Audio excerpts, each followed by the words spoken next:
Today we're diving into a case that started with two roommates, one job opportunity, and a mutual agreement to share living space, but it ended with a question no one wanted to ask. A young woman stopped showing up. Her phone went silent. Her roommate claimed she left unexpectedly. But something lingered, an odor, an eerie quiet, and a locked door that no one thought to question. Until someone finally did. What followed turned a simple missing persons report into something far more disturbing. In early September 2024, 24-year-old Imani Rhodes relocated to Tacoma, Washington, after landing a new position with a mid-sized tech services firm. Fresh out of college with a degree in marketing, Imani had spent the past year working at a smaller agency in Eugene, Oregon. According to former classmates and relatives, Imani was hopeful about her future. Organized, independent, and determined to build a life on her own terms. She chose an apartment within walking distance of her office to keep things simple, both financially and logistically. The rent was affordable if split with a roommate. Imani made arrangements to move in with Tiana Brooks, a 27-year-old data entry clerk employed at the same company. The two had briefly met during onboarding sessions and exchanged a few casual conversations during lunch breaks. Imani later told a colleague that Tiana seemed a bit strange, but nothing alarming. Tiana had lived in the unit for 3 years before Imani's arrival. Her background was largely uneventful. Raised in Olympia, Washington, she had no criminal history, no evictions, and no signs of financial trouble. Coworkers described her as quiet and punctual, but socially detached. She rarely joined group lunches or after-work outings and typically kept to herself. For the first 2 weeks, the living arrangement seemed to work. Imani stuck to a steady schedule. Out the door by 8:15 a.m., home by 6 p.m., with occasional trips to the gym and video chats with friends in the evening. Tiana, whose job offered more flexibility, worked from home 3 days a week. They split groceries, divided bills evenly, and rotated cleaning duties. Quick pause here. Let us know in the comments where you're watching from, and be sure to hit that subscribe button so you never miss an update on cases like this one. During a phone call with her sister, Imani described Tiana as quiet but not rude. However, tension began to brew by the 3rd week. In messages to two friends, Imani said that Tiana had unspoken expectations about shared spaces. She frequently made offhand comments about wasting electricity, like leaving lights on too long, or running the dishwasher with only a few items. There were also passive remarks about dish soap usage, thermostat settings, and how frequently laundry should be done. Imani began to feel like she was being watched. She confided in a friend about how Tiana would silently stand in the kitchen while she cooked, occasionally muttering things like, "Some folks don't clean as they go," but never directly addressing her. By late September, communication between them had grown cold. Imani started avoiding the kitchen on Tiana's work-from-home days and often ate her meals alone in her room. One coworker shared that Imani had quietly asked about available units in other buildings owned by the same property management company. She mentioned that she didn't feel safe in her current setup and was hoping to relocate. Then came the weekend of September 28th, a turning point in the story. Imani invited a coworker named Jordan Hill over for dinner and a movie. They ordered takeout and spent a few hours watching TV in the living room. Tiana didn't say a word during the visit. She stayed locked in her room and didn't emerge afterward. According to Jordan, she barely acknowledged Imani for several days after that. Imani later texted a friend saying that Tiana had iced her out and was acting like she had been betrayed. By early October, Imani described the atmosphere in the apartment as tense and claustrophobic. In a message dated October 2nd, she wrote, "Tiana's like a ghost who slams cabinets and watches you while pretending not to." On October 3rd, she told her supervisor she hadn't been sleeping well and might crash at a friend's place if things didn't improve. She also asked to speak with HR about options for early lease termination or company housing referrals. The last confirmed message from Imani was sent the evening of October 4th. She texted her best friend Naomi Ellis at 7:38 p.m., writing, "Living here feels like walking on eggshells. I applied for a new apartment. Fingers crossed." The message was delivered, but no replies were ever sent from Imani's phone after that. When Imani didn't show up to work on Monday, October 7th, it was initially brushed off as a personal day or illness. But concern grew when attempts to reach her went unanswered, and Tiana began telling coworkers that Imani had suddenly moved out. On the morning of October 8th, Imani's team lead, Rebecca Moore, called her personal cell. No answer. Next, she reached out to Tiana, thinking she might know more. About an hour later, Tiana returned the call. Rebecca recalled that her tone was flat, emotionless. Tiana claimed Imani had stormed off after an argument. She got mad over something dumb and just left, she said. Took her stuff and slammed the door. At the time, there wasn't much reason to doubt her. Tiana had been with the company longer with no red flags on her record. Still, Rebecca documented the conversation and filed a note with HR about Imani's unexplained absence. By Wednesday, Imani's desk still hadn't been touched. Her nameplate, her favorite coffee mug, and her work laptop were all sitting in place. One employee pointed out the laptop had remained logged into the system since Friday evening with no activity. Her desk plants were visibly wilting. By Thursday, quiet concern turned into whispers among staff. Imani had made birthday plans for the following weekend. She had a dinner reservation set for October 12th. Her abrupt vanishing didn't fit her personality or habits. A subtle but chilling red flag emerged when Tiana casually rolled Imani's ergonomic desk chair over to her own cubicle. When asked about it, she shrugged and said, "Well, she's not coming back, right?" Her indifferent tone made several people uneasy, but still, no formal complaints were made. Meanwhile, Naomi, who lived in Seattle, had also started growing anxious. She and Imani texted often, and the last message Naomi received was on the night of October 4th, the same one about applying for a new apartment and feeling like she was walking on eggshells. When Naomi sent multiple texts on October 9th with no response, she picked up the phone and called. All 3 of Lily's calls went unanswered. On October 10th, Naomi Ellis used the emergency number Imani had once given her to contact Tiana Brooks directly. Tiana answered on the second try. Her voice, according to Naomi, sounded tired and curt. She repeated the same story, that Imani had left after an argument and hadn't reached out since. "She probably just doesn't want to talk to anyone," Tiana said. When Naomi asked whether Imani had taken all of her things, Tiana vaguely responded, "I think so. I wasn't really paying attention. She just left." But Naomi wasn't convinced.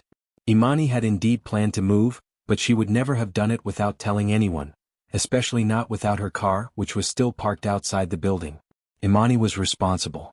She wouldn't have abandoned her job, her personal items, or her birthday plans without a word.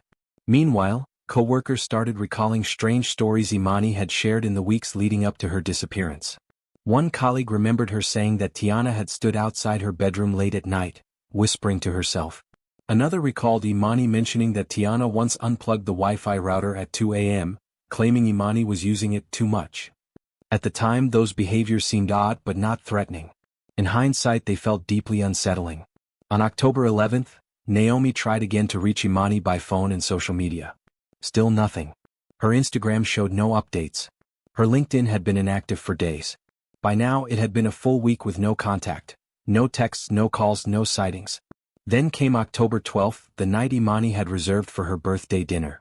Naomi drove from Seattle to Tacoma. She went straight to the apartment and knocked. Tiana opened the door slightly, standing behind it. Once again, she said Imani had moved out and didn't want to be contacted. Naomi asked to look inside Imani's room. Tiana declined. "It's empty," she said. She took her stuff. From her position in the hallway, Naomi noticed that the hall closet was shut tight and secured with a sliding latch. When she asked what was inside, Tiana replied it was just cleaning stuff and old tools. Her tone was cool, almost confrontational. Naomi left without pressing further, but she returned to Seattle with a gnawing sense of dread. On October 14th, Naomi filed a missing person report with the Tacoma Police Department. She provided screenshots of the last text Imani had sent her, noted that Imani's vehicle remained parked at the building, and detailed her concerns about Tiana's shifting explanations and odd behavior. Naomi also mentioned that Imani had applied to transfer apartments, something she never followed through with. She emphasized that Imani's vanishing was totally out of character. Later that same day, Tacoma officers conducted a welfare check at the unit. Tiana allowed them inside. Imani's bedroom appeared stripped. The drawers were empty. The closet contained nothing but a few wire hangers. No clothing, no electronics, no toiletries. Everything had been wiped clean. When asked about the locked hallway closet, Tiana again claimed it held cleaning supplies and insisted she didn't have the key. She didn't offer to open it, and there was no legal basis at that time to force access. Officers found no visible signs of foul play, no blood, no mess, no unusual odors. With nothing suspicious on the surface, the report was closed with no further action required. But Naomi wasn't done. She continued posting updates online, asking if anyone had seen Imani since October 4th. Her posts began circulating among local Tacoma groups.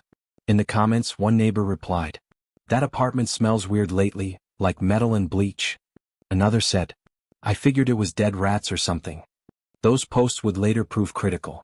By Monday, October 14th, Imani Rhodes had been missing for 10 days. She had not reported to work for 7 straight business days. She hadn't responded to a single message or call. Her supervisor, Rebecca Moore, had filed a formal HR alert. Imani's payroll was frozen, pending verification of her status. Her friends and colleagues became increasingly alarmed. Some coworkers attempted to contact Tiana, but received the same robotic answer. Imani had moved out and didn't want contact. At this point, Naomi Ellis was the only person actively pushing for a real investigation. After filing the police report, Naomi returned to the apartment one last time. She arrived early on October 14th and rang the buzzer for Unit 3B. Tiana opened the door just a few inches. Naomi later stated that Tiana's demeanor was impatient, bordering on hostile. Once again, she claimed Imani had left following an argument. "She told me to stop contacting her. She doesn't owe anybody anything," Tiana said.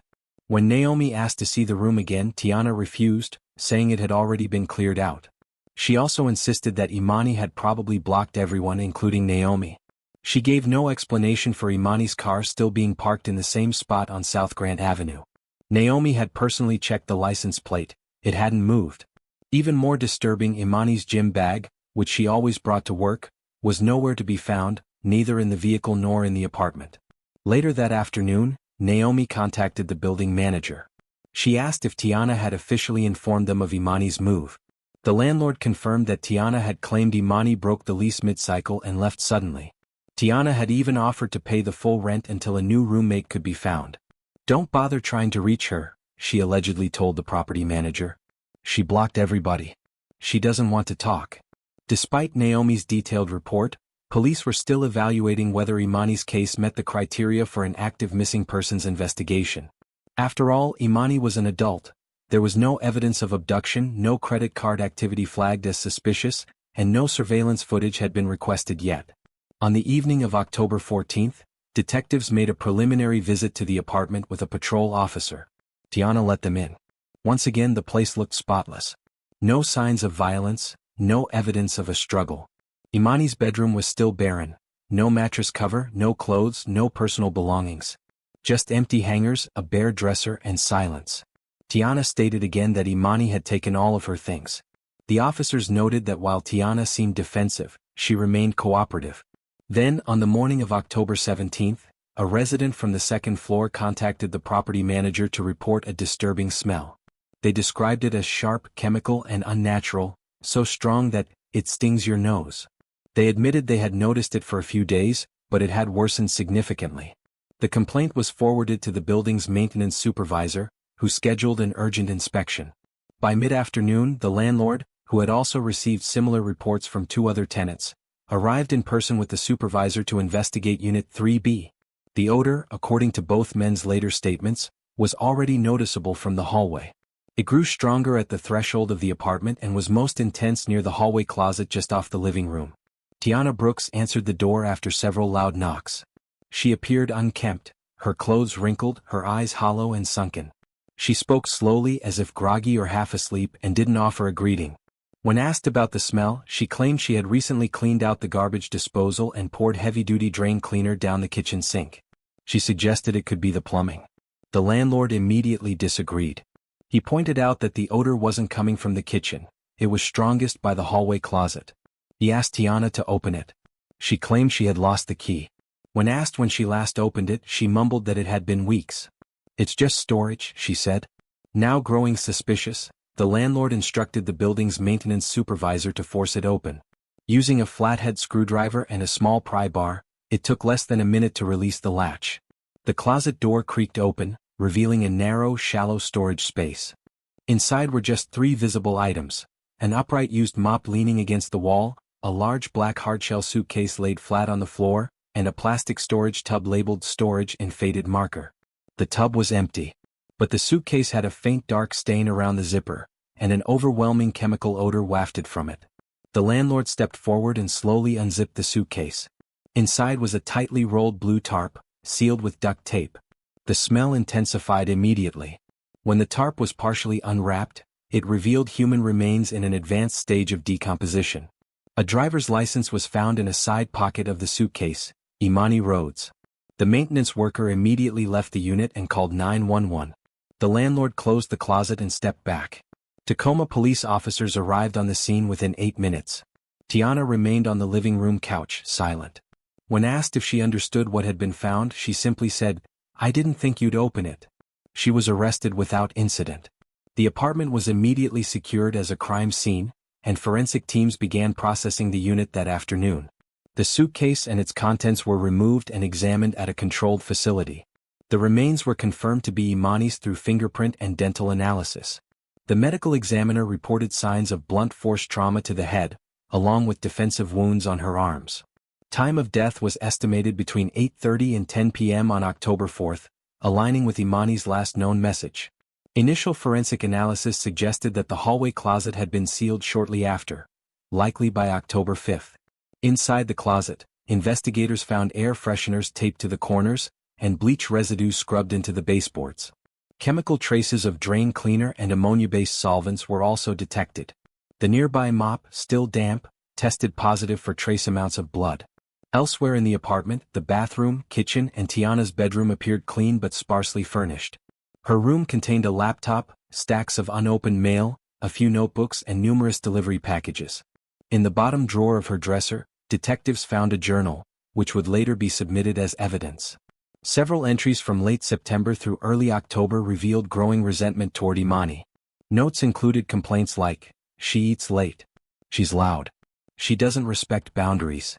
A particularly chilling entry, dated October 4th, read, "She said she's leaving. She said I'm the problem." Tiana's arrest was processed at the Pierce County Detention and Corrections Center.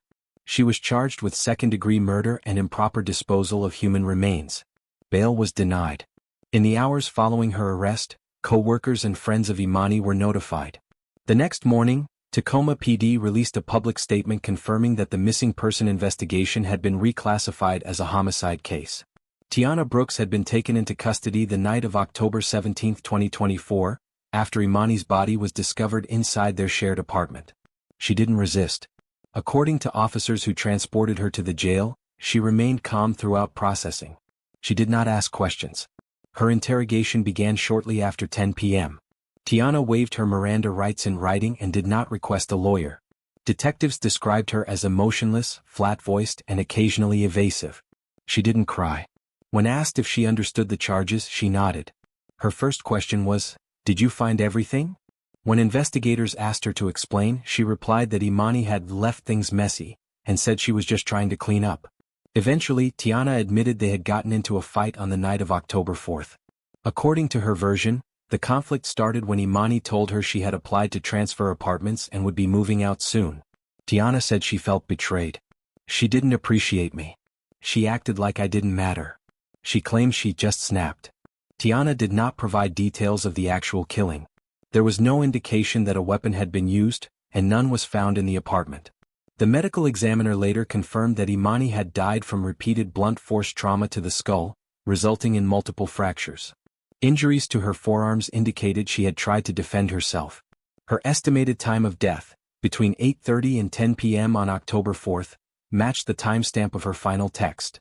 Detectives secured a search warrant for the apartment and seized electronic devices, physical notes, and cleaning supplies for further analysis. Tiana's laptop was sent for digital forensics. The results were disturbing. Between October 5th and 10th, her browser history included alarming search queries. How long before body starts to smell? How to clean blood off walls? How to dissolve bones smell? Best air fresheners for small rooms. Can neighbors smell death through walls? She had visited forums about decomposition timelines and DIY biohazard cleanup. One bookmark page was titled, "Emergency Cleanup," and provided step-by-step instructions. In addition to the laptop, investigators reviewed her handwritten journal. The tone of the entries from August onward became more unstable, more obsessive. Many focused on Imani, her routines, her habits, her perceived slights. Minor annoyances were described with intense frustration, suggesting growing emotional instability. "She's always making noise. Constant clanging with the dishes. No respect." Thinks she's better than me just because she got that promotion first. I'm tired of feeling invisible in my own home. She'll leave and I'll be alone again.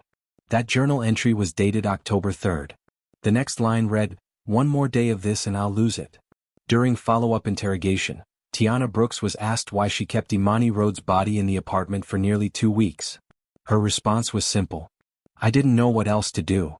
She claimed that after their argument escalated into physical violence, she panicked. She said she didn't know who to call or what to say. She initially told detectives she planned to figure it out later, but the days slipped by and she couldn't think straight. But forensic evidence painted a different picture, one that didn't suggest panic but deliberate concealment. The hallway closet where Imani's body was discovered had been locked from the outside with a sliding latch. Inside, air fresheners had been taped to the walls and the doorframe. Bleach had been poured along the closet baseboards, and high-strength chemical cleaners were absorbed into the wood grain of the floor. In the trash outside, investigators found used latex gloves, packaging for commercial-grade odor neutralizers, and empty containers of industrial drain cleaner. Prosecutors would later reject the idea that Tiana's concealment was impulsive or driven by fear. The level of effort to mask the odor, they argued, clearly pointed to an attempt to obstruct discovery. Instead of reporting the incident, Tiana actively tried to hide it. She also didn't try to flee. Despite knowing what she had done, Tiana remained in the apartment. She continued showing up to work, though inconsistently, and maintained minimal interaction with coworkers. When asked why she didn't leave the city or dispose of the body elsewhere, Tiana offered no explanation. "I just kept living day by day and hoped it would all go away." Tiana's trial began on April 2, 2025, at Pierce County Superior Court, nearly 6 months after her arrest. The case had garnered regional attention. Not for its legal complexity, but for the chilling simplicity. A young woman murdered inside her own home, her body hidden mere feet away while her roommate lived as though nothing had happened. Tiana Brooks entered a plea of not guilty by reason of insanity. Her court-appointed defense attorney argued that she suffered from untreated mental illness. Their case focused on what they called a dissociative break, triggered by a combination of long-standing psychological issues and emotional deterioration. They presented documentation of past hospitalizations during her teenage years, a history of depression and chronic social withdrawal. However, no recent psychological evaluations were submitted. The prosecution flatly rejected the insanity defense. Prosecutor Dana Everly argued that Tiana's actions after the murder, her calculated behavior, internet search history and concealment efforts, clearly showed intent and awareness. "This wasn't someone in the middle of a psychotic episode," Everly stated in her opening remarks. "This was someone who knew exactly what she had done and tried to cover it up." Imani's parents, Walter Rhodes and Vanessa Rhodes, were present for every day of the trial. They had flown in from Sacramento after the remains were officially identified in October. On the 4th day of proceedings, Vanessa took the stand to give her victim impact statement. Through tears she shared. She trusted her. She shared a home with her. "We thought our daughter was safe there." The courtroom was silent during her testimony. No cross-examination was performed. Throughout the entire trial, Tiana showed little visible reaction. She did not cry. She did not testify. She sat quietly, sometimes staring at the table, sometimes staring at nothing. In closing arguments, her defense attorney argued that her behavior was consistent with mental instability, not criminal intent. He pointed out that she had made no effort to flee, made no attempt to hide from law enforcement, and had continued to sleep just feet away from the body. She didn't plan a cover-up. She was unraveling, lost in her own mind, he told the jury. But the jury wasn't convinced. After 6 days of testimony, deliberations lasted less than 3 hours. On April 10, 2025, Tiana Brooks was found guilty on 2 counts: second-degree murder and unlawful disposal of human remains. The next day the sentence was delivered, 36 years in prison without the possibility of parole. In her final statement, Judge Cynthia Marks was direct and unequivocal. "The court does not find that the defendant acted under diminished capacity. The evidence supports a clear pattern: escalation, concealment, and conscious awareness of wrongdoing." Stay with us as we continue to bring you more stories of crime. Keep watching. And be sure to subscribe so you never miss a moment of the story. This is Ruthless Realities. Until next time.